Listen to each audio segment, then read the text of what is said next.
alápinni òòṣà. àwọn àlejò wo wọ́n wọ̀lú báyìí. èmi ni birthday àfa ọlọ́run gbẹ́bẹ̀ tí gbogbo everybody mọ̀ pé ìmáàmù ńlá tí wọ́n joyè ní ìbàlùfọ̀ area command phase 1. ó wà pọ̀ báyìí. tẹ́ ẹ bá ti rẹ́dí ẹ jẹ́ ká jọ débẹ̀. ẹ tẹ̀ wá gbọ́ àfa ní kí n wá bá yín kí n sọ fún yín pé kẹ́ ẹ wá. ọmọ bí a ti ń pàdé. ibẹ̀ lọ́ọ́ ti wá bẹ́ẹ̀. ìfẹ́ ṣe ká wá pàdé níbi tá a ti máa ń pàdé ni. wọ́n máa ríre o. ẹ wo ẹ jẹ́ kí n wíṣì bàbá rere ẹ jẹ́ n wíṣì wọn fún birthday.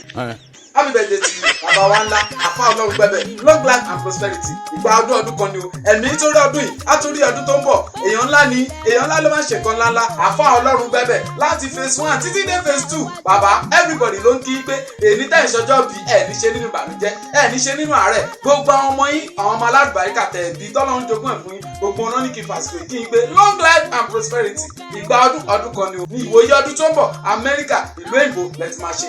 Happy birthday to you, long life and prosperity. Wá. Ìwà. Ní mi wá sẹ́. Ṣégun ni ọ ní àbọ́lọ́sùn. Tán bá bí ìyálà ìyá rẹ̀ dà, ìwọ má wà.